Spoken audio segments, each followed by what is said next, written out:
So, good afternoon. This is Donna Jerling. Try on my shoes, a journey to your soul's compassion. And today we have the pleasure of meeting with Mike Chavez from the big town of Las Vegas, Nevada. Good afternoon, Michael. Good afternoon. Thanks for having me. You bet. You bet. So, Mike, if you could just give the listening audience a little bit of a history of who you are, what you do, what makes you tick. Um, and then if I go like this, I might stop you and then we'll start on the rest of the interview. All right. Sounds good. Well, I first want to thank you for considering me to be a part. Oh, you're muted, Mike. Uh, be considered for something like this. I never thought in a million years that somebody would want to involve me in a book. And once I get into a little bit more of my story, you'll understand why. So basically, my story starts out. I was born in 1971 in Downey, California. I was born and Oh, raised by my mom mostly. My parents were divorced. I was divorced. They were divorced about the age of 6. I was 6 when they got divorced. And that's kind of where I look back at my life and I realized that that's kind of where some of the problems started in my life for me that carried throughout the rest of my life.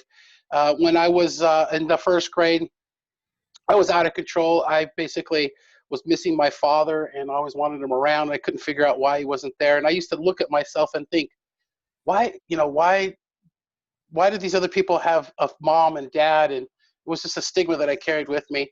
And then at that time, I was getting in a lot of trouble at school. My mom didn't know how to handle me. So in 1974 to 75 is when they started coming out with all the Ritalins and the ADHD medications. And so basically I got put on Ritalin at the age of 7.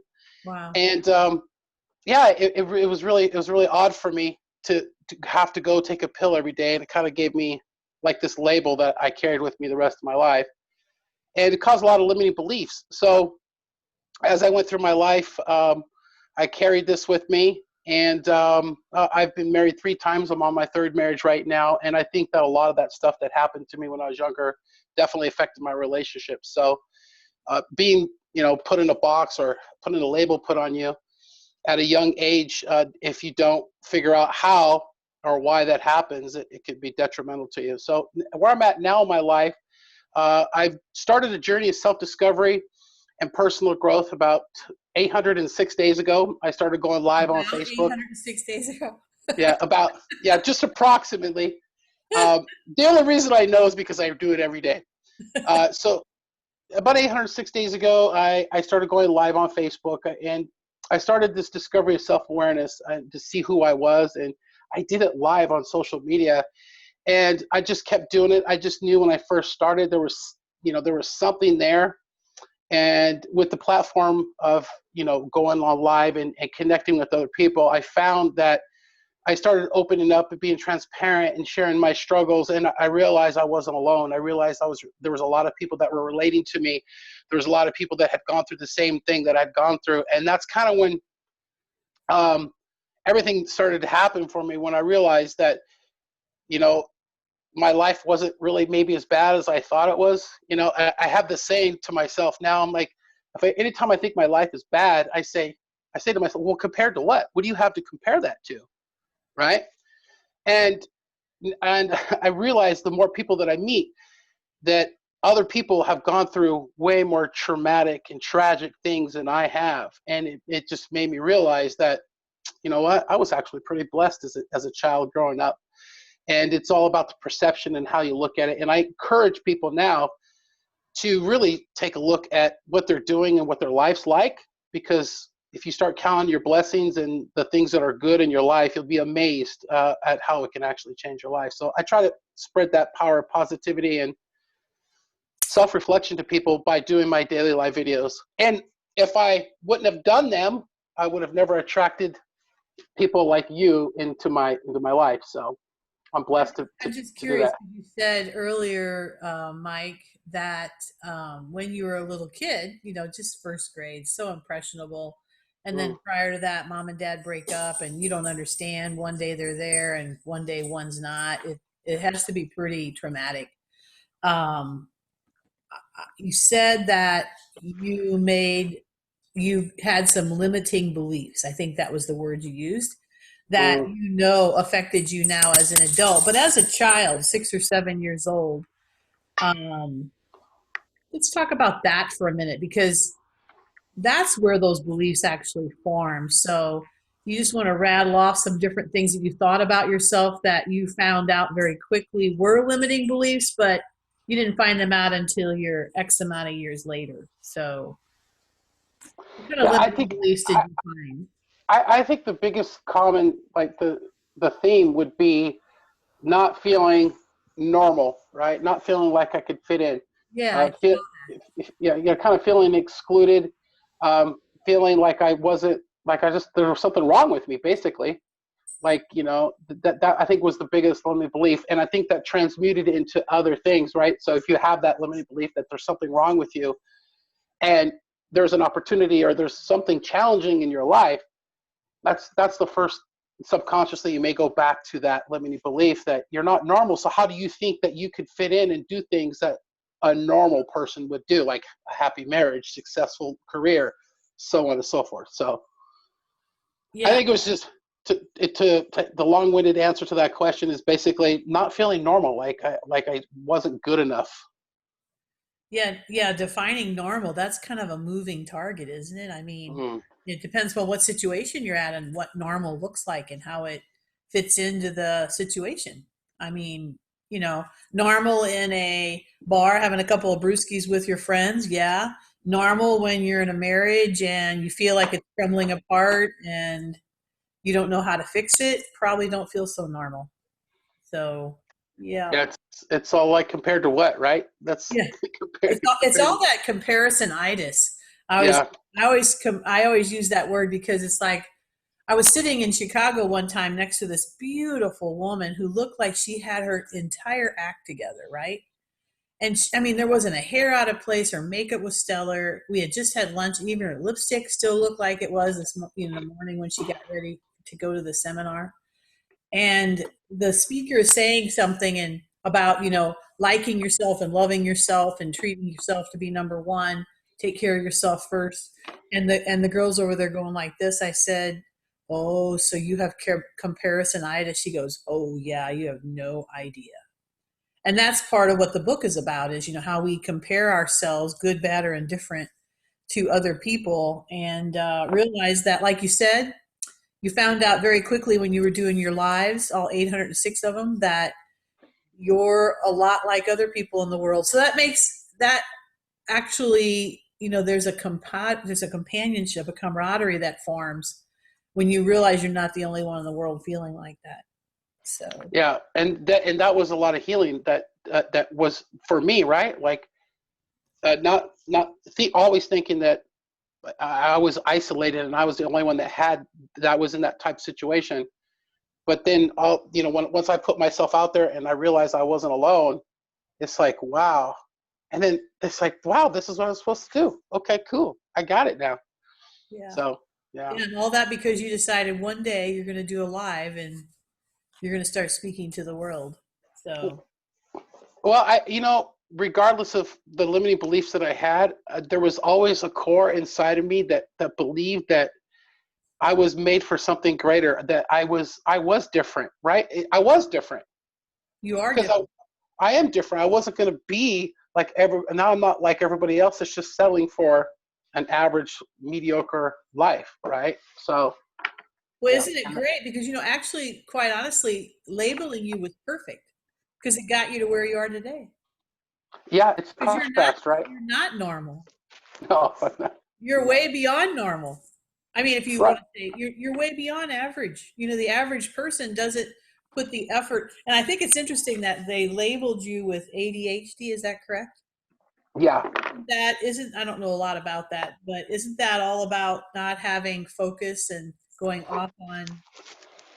Well, I didn't. Yeah, supposedly, but I was misdiagnosed. You see, and here's the thing: that I never had a problem focusing on anything. I only had a problem focusing on things that they wanted me to focus on. So Oh, if it was something that interested me, I'd just laser focus. And the videos are a perfect example of that. And, being labeled with this, whatever I had was the contrast that I needed because, like, yeah, you know what? I use that now. Like, I realized that diagnosis was wrong, and I realized that I was made this way to be super focused on something that, is changing people's lives now. And I never thought in a million years that people would say, man, you've touched me in a way, and you've helped me in ways, and you've helped me think differently about my life. Like those kind of, I never thought that people would talk to me like that just by sharing. And I've always been afraid to share like who I am before being judged. And because, there's a whole nother aspect to that. When I was a teenager, it was, you know, Oh, teenage, that's just a terrible time in our lives. absolutely. I can't even imagine being a teenager again, especially in this day and age. And don't you have a teenager? My oldest son is 23. My other children are 5, 7, and 9. So Oh, you have a pack of them. I didn't realize you were I do. so successful as a father. Which brings me to my next segue. My next question is, okay, so here's where I tie the shoes in. Okay. What's it like to wear your shoes on a daily basis? Uh, that's it. Specifically as the man, the head of the household. What's that pressure? Is that pressure? What's that like? It's awesome. There is a lot of pressure, but I feel for the first time in my life that I can handle it. Like I feel that God, the universe, won't give me any more than what I can handle, and I'm exactly where I'm supposed to be. I have a lot of responsibility. I have these children, and but I have opportunities to provide for them. It's not like I don't have opportunity. So it was scary, when not knowing that you have opportunities or a roadmap or a vision or somewhere where you can go and take them with you. But now that I know that I have that, it's not as scary or daunting anymore, because I have a clear idea of what it is that it's going to take to continue to provide for them. When did that switch for you? Really, within the last 8 or 9 months. Within the last 8 or 9 months, but truly in the last 4 months, I got involved with a new opportunity that I'm working on, and also people reaching out to me asking me for help, and then I have a community on Facebook where we help people with their live videos, so on and so forth, and I don't charge anything for it, and people are just like, you got to, this is something you could monetize, this is something you could do, and part of the problem with that was knowing what to charge people, knowing what's my worth, right? And having those beliefs, those limiting beliefs in the past, it's always been a challenge, to put yourself out there, say, yeah, you're going to have to pay this much for my services. And then there's that subconscious thought of dealing with, oh, what if nobody wants to pay, right? But now I have more people, it took more people around me to believe more in me than I believed in myself for me to get me to actually believe in myself. And I share a lot of times in my videos that if people are struggling to believe they're in themselves or any kind of sort of confidence that they, limiting beliefs or anything like that, if you don't have the right kind of people around you, it's almost impossible. But if you do have the right kind of people around you, that are encouraging you and actually believe in you, then it makes it a lot more. It makes it a lot easier. It does. Tell me a little bit about. It sounds like the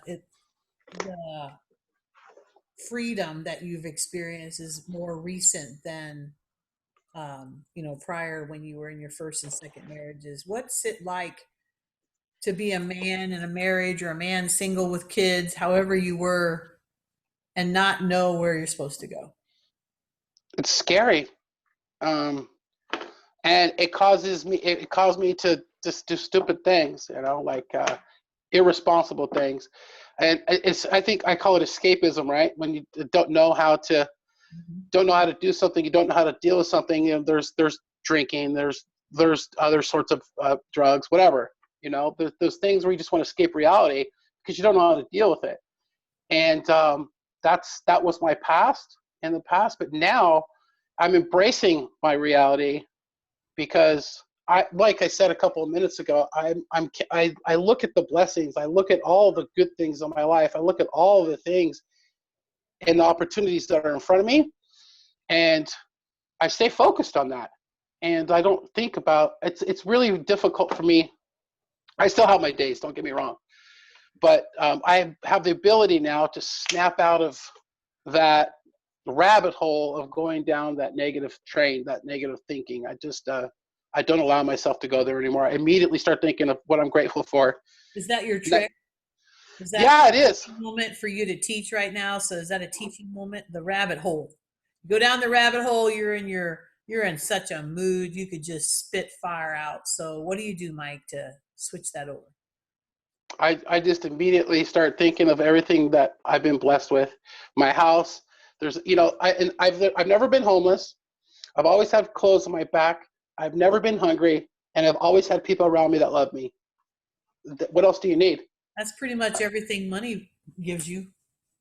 Yeah, yeah, it is. Except for, And people around you, you can get those for free, but they may not be the right people.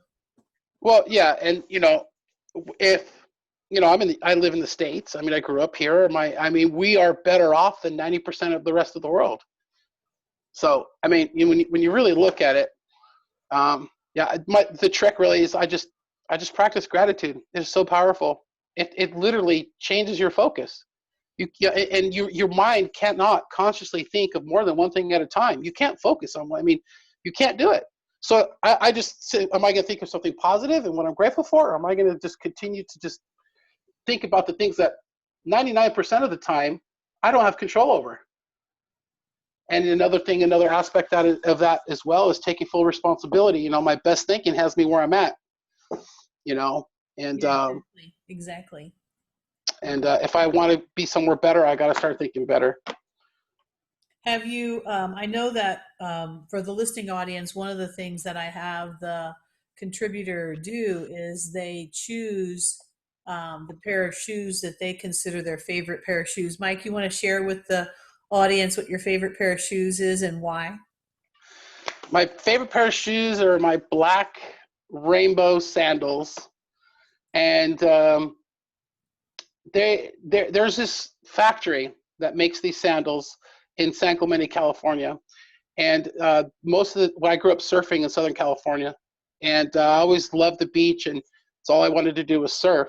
And so this factory actually makes the sandals there. They ship them out around the world, but there's this factory down there that we know about because we're locals, and we can go down there and we can get the irregulars or the ones that maybe have a stitch missing for half off.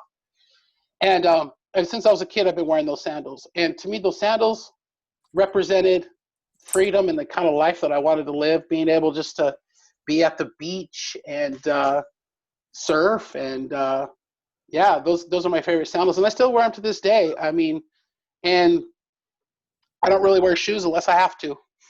I wear those sandals. I wear those sandals. I asked him earlier, audience, what he was wearing. He said, "No, I don't have any shoes on at all." I have real warm coat sleeve socks because I'm in Missouri and right now it's 50 degrees and I'm like, God, I need to wear socks today. Yeah, So one of the things I wanted to ask you too is, and I'm going to go back to the shoe analogy. You work out of your home, don't you, Mike? yeah. Yeah, so you don't have to get dressed every day and go to the office or anything like No, I just look good from the neck up. that. You might be sitting in your jammy pants or underwear for all we know. Well, I have to keep some things a secret. Yeah, we don't want to get too personal on this Yeah. interview. So, um, when you do need to go out and into the outside world, and you're going to go into a business setting, do you do that very often, like for mixers and groups and stuff like that? Um, what goes through your mind when you get dressed and you put your I well, when I get dressed, I want to look. I want to look and feel confident. I want to feel that I like getting dressed up. I do. I like wearing a sport coat. I like wearing a nice pair of slacks and a nice pair of shoes. When I go out, I wear shoes. I that's just pretty yeah, I do. But I mean, I do. I love mixers. I love getting dressed up, but I love going out. I feel confident. I feel like you can even see my posture, my body language change right now just thinking about it. Right, my chest is sticking yeah, up, my shoulders are going back, your shoulders are and going that back, right? yeah, that's how I feel. I feel like I can, I feel that the nicer I look, the more confident that I am. Because let's face it, people do judge your appearance. in the first couple seconds of seeing you. And it's human nature. It's kind of what's ingrained in us. What else do we have until we actually get an idea of what somebody's energy is like? Right, right. And that plays into that too, right? So if somebody is with their shoulders back, their chest out, they look nice, their chin's up, they're full of that positive, confident energy. And if you're not dressed nice and you don't look good and you're down on yourself, see how everything just changed? Yeah, your face goes down, your mannerisms change. Yeah, and Even your tone of voice will probably change. right. And I totally believe that people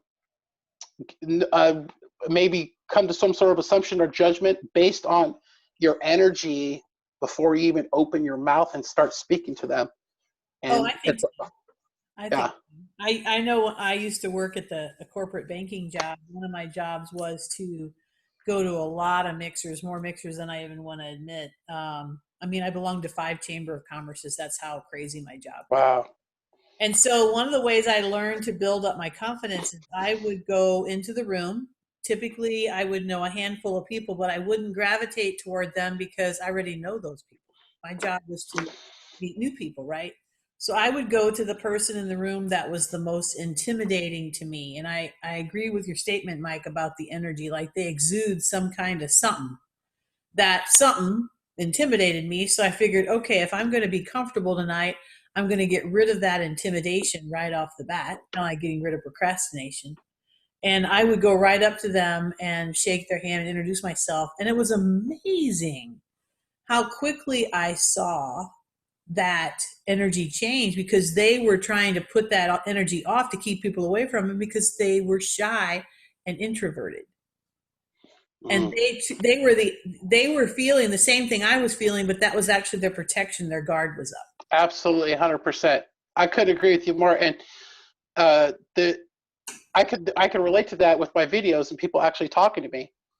It's not that I act or I'm a different way when I do my videos, but there is a certain theatrics to it, right? You have to, and then when I meet people, they're just like, oh, like face to face, and I'm like, it's weird. It's weird. It's weird when you're not used to it. When you're not used to people looking at you a certain way, in a good way, it's kind of like, it's a weird feeling. It really is. So you're expecting them when you meet them in public. You're expecting them to be a certain way, and they're not.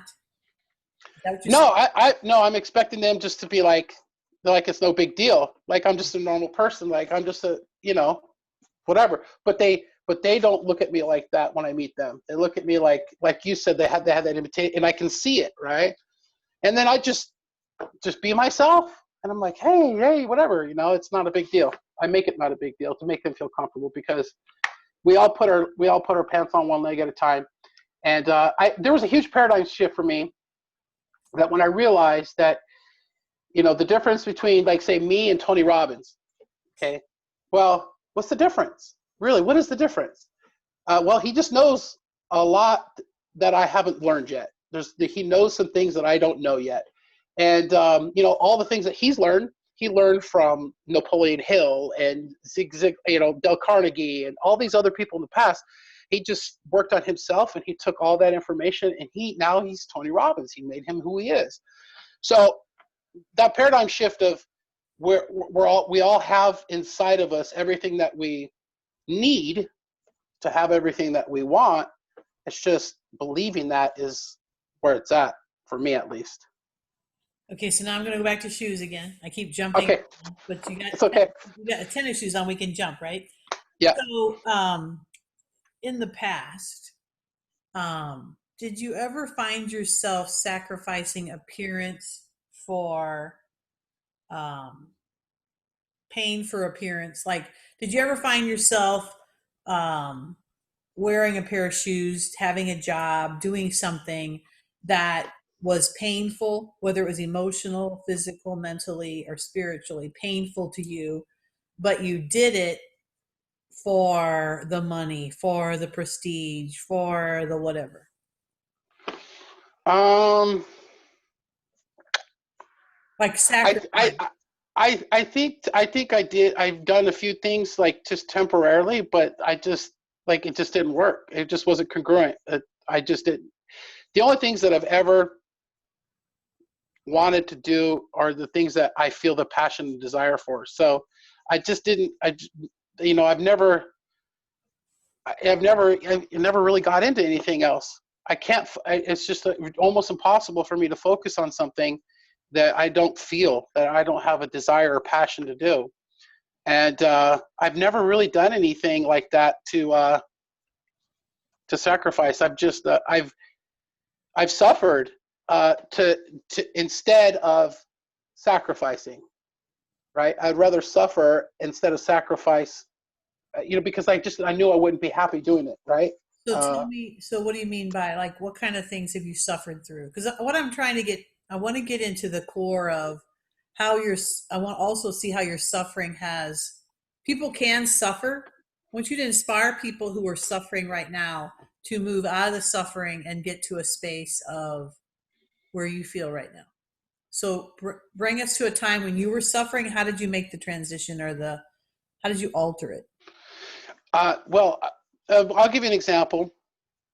I was before I started doing my videos, I had this business opportunity that I was sharing. It was a weight loss type thing, and I was just doing before and after pictures. I was just posting them, and I was on the. You know, I didn't really believe in this product. I didn't really believe in the business, and I would get on the phone with people, and it just sucked. Like, you know, it just sucked. I wasn't happy doing it. I didn't believe in it. And then that's when I got in a group, and this group that I got involved with, they encouraged people to start doing Facebook Live videos, and that was when Facebook Lives barely first came out. So that's where the transition happened, right? I was doing something that I didn't want to do. I was I was suffering because I wasn't happy.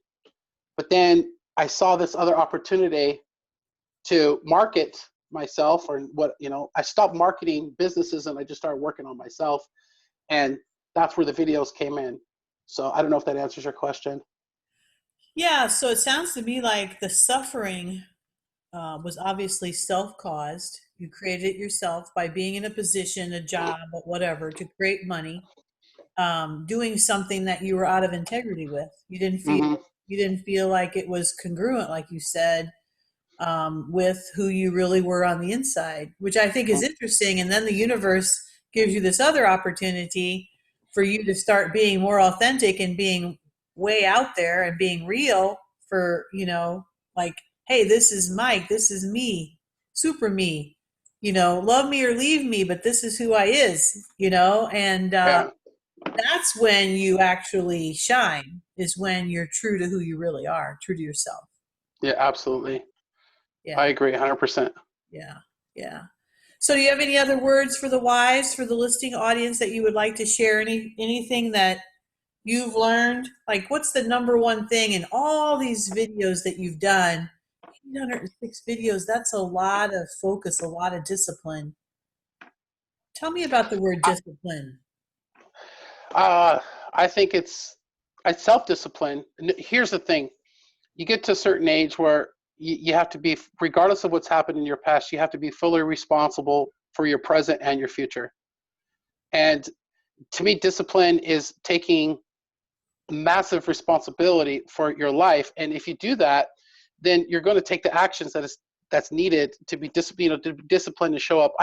You have to find that burning desire and purpose inside you. And I think that if you're not on the right path, discipline is going to be difficult. It's going to be hard. It's going to be something you have to do instead of something you want to do. And I think discipline becomes a lot easier when you're doing something that you want to do. And I think a lot of times it had stopped me in the past too, was feeling that I had to have it all together before I started doing something, or I had to be perfect.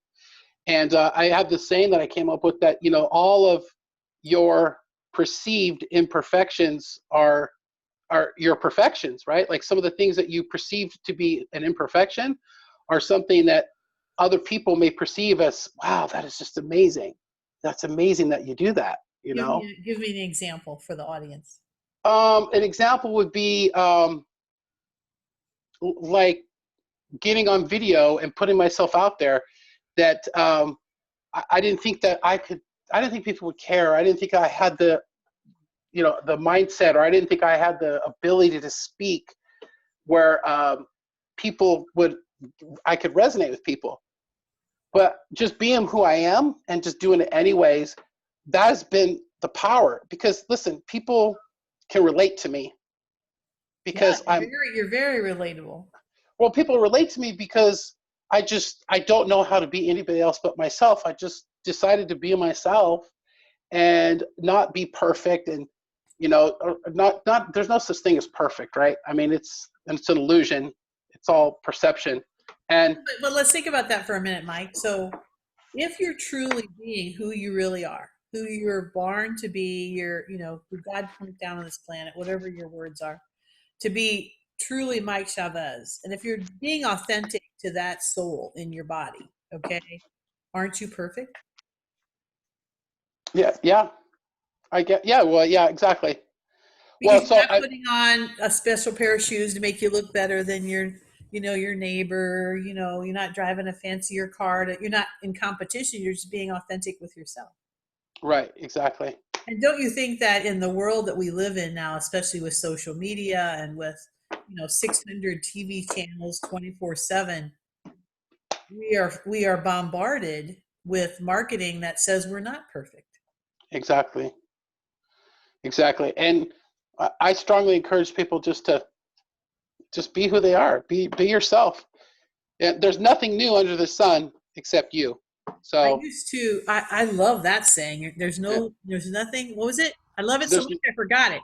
there's nothing new under the sun except you. There's nothing new under the sun but you. So I Uh-huh. I used to refer to myself as a chameleon, and in some ways, I think there's still parts of me that I've kind of still trying to figure out who I am in certain areas of my life. And so sometimes I watch other people to pick up mannerisms and speech and words and actions that I kind of like, that I might want to try those on, kind of like try on my shoes. You know what I'm saying? Hmm. I find myself doing that sometimes. Do you, when you're out in the public, you go, or like if you're dancing or doing something like that, don't you find yourself sometimes watching the other people and maybe trying that on, see if it fits for you? My mentor is a perfect example of that. The way that he is and the way he speaks. Yeah, absolutely. I actually catch myself sometimes when I talk to people. I'm like, that's exactly. I sounded just like him, and it's not a bad thing, you know. It's not I'm not judging it. I'm just saying it's just you're just trying something else on. Yeah, I think the secret really is to just learn and observe people and take from what it is that you see that's awesome, and then just like I said, Tony Robbins is a great example. Tony Robbins is great. I mean, he's a great example of somebody that you know he became who he is just by learning from other people and making it his own. And I share a lot of times in my videos too. Like when I first started doing videos, I didn't know how to come up with content or any of this stuff. I would literally watch other people and disseminate what I was learning, and then share it. And that truly is the magic, right? If you learn it once by consuming it, and then you learn it again by sharing it. And so, if you really want to learn the right way, you got to learn it and take the information and then turn around and share it with other people. And that's how you truly learn it, because you understand it when you can share it with other people. Right. And I think that's what you bring to the table is your authenticity and I think you do a great job of your willingness to be open, to be free, your willingness to share your imperfections as well as your perfections, which I think you're, like we already acknowledged, your imperfections are exactly perfect. Because Mm-hmm. those imperfections that people notice in you is what makes them feel like it's safe for them to be imperfect as well. Right. Exactly. It's the relatability factor. It is a relatability factor. Because especially with the live videos, and people are nervous, they don't know what to say, and if they see somebody saying and like, and not sounding like a professional speaker, right? Right. Then they're going to be like, wow, this guy, I've been watching this guy every day for like the last 6 months, and he's got his kids running around, and he The just dogs are talks. barking. The dogs are, yeah, exactly. He just talks about random stuff and doesn't. And it's like, wow, if he could do it, he's not that much smarter. He's not smarter than No, me. right? He's not a fifth grader. I could be smarter than him. Right. Yeah, if he could do it, that's it. If he could do it, that's my goal. Is if he can do it, I can do it, and that's what I want to encourage people. That's when I do my videos and I talk to people. It's there's nothing to it but to do it. Really, at the end of the day, and you're not going to learn anything in life if you don't do the things you're afraid to do. All of the treasures that you seek in life are hidden in the caves you fear the most. It's the truest saying that I could possibly think of. All the fears. All of the treasures that you seek in life are in the caves that you fear the most.